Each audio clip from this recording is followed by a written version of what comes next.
Hi, I want to talk to you today about the power and potential danger of speech. Now, who knows the first recorded speech? It's actually in Genesis chapter 1, verse 3, where God said, "Let there be light," and there was light. God spoke it, and light was created. You see, speech has power. Its greatest power is the power to create. When God said that he would make man in his own image, I believe being in the image of God means the ability and power to create. It can be the creation of thought or ideas, communication, actions, and ultimately life. When God created the animals, Adam was given the authority to name them. Now, name signifies identity. In essence, Adam helped shape their identity by what he called them. The power of speech is in part the power to create. That's why in Proverbs it says, "Death and life are in the power of the tongue." Yeshua said, "For by your words you will be acquitted, and by your words you will be condemned." You see, there's tremendous power and responsibility in the words we use to communicate. In the political world, they have long recognized that speech has power to inspire good or evil. Consider the words of healing of Abraham Lincoln on the eve of the end of the Civil War.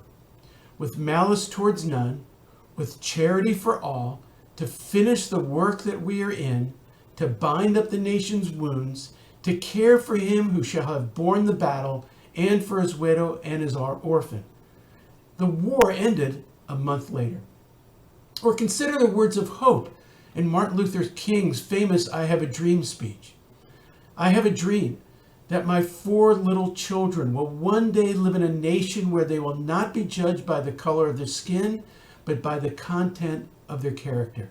The following year, the Civil Rights Act was enacted into law.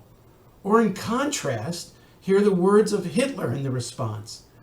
"I want to be a prophet again. If international Jewry inside and outside of Europe should succeed in plunging the nations once more into a world war, the result will not be the Bolshevization of the earth and therefore the victory of Jewry, but the annihilation of the Jewish race in Europe."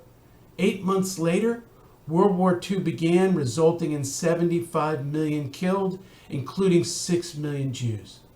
You see, speech is one of the most potent weapons in the world. Speeches have changed history. Leaders can employ speech to inspire or to destroy. Consider Yeshua's greatest speech, the Sermon on the Mount. He directed it to the Jewish people who were then under Roman occupation. He said, "You are the light of the world. A city on a hill cannot be hidden. Neither do people light a lamp and put it under a bowl. Instead, they put it on its stand, and it gives light to everyone in the house. In the same way, let your light shine before men, that they may see your good deeds and praise your Father in heaven." Now, Yeshua was alluding to Israel's calling to be a light to the world. But at that time, they didn't feel like they were being a light. They were under oppression. And 40 years hence, Jerusalem was ransacked and the temple was destroyed. Yet he cast a vision for the people to whom he had called them to be a light to the world, to show it by actions of love, mercy, and justice. Now that's inspirational. Yeshua's followers changed the world. And in some sense, you could say it began with the speech. You see, speech is not only the spoken word, but it's also the written word. The Protestant Reformation was launched by the availability of the written word of God because of the advent of the printing press. People were changed when they could read the words of the Bible for themselves. Or take the writings of John Locke, Thomas Jefferson, James Madison, and others that spawned the rise of a new republic that changed the world mostly for the better. The founding fathers deemed it the grand experiment, and until recently was the place where many in the world sought to move. Sadly, with the advent of talk radio, round-the-clock TV news, and social media, speech has darkened, coarsened, become destructive.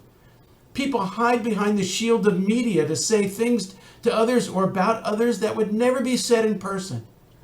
Even more sadly, those who claim to be followers of Yeshua exacerbate division in the country, especially through social media. Hear the words of the Apostle Paul. Let your conversation be always full of grace, seasoned with salt, so that you may know how to answer everyone. Whatever happened to the good news? Now so many followers of Yeshua slander and stigmatize those whose political views are different. Is that what it's come to? What do you think about Yeshua's words that I quoted earlier, that we'll be judged by the words that we speak? Before we say or write something, consider, will it create life or death? INC columnist Lee Collins said this a few years ago.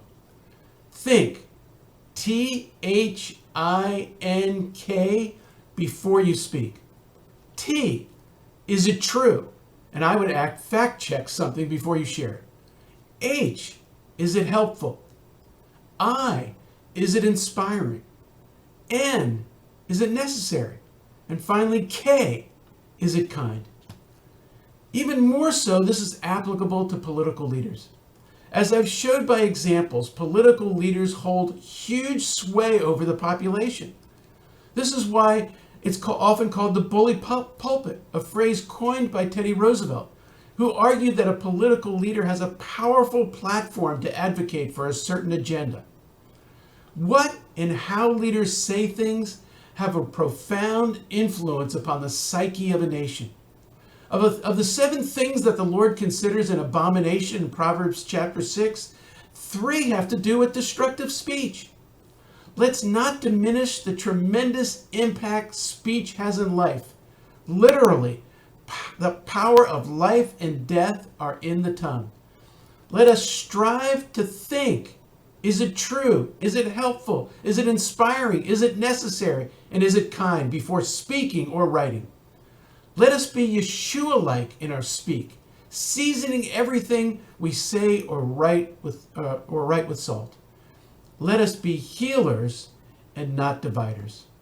Thank you, and see you next time.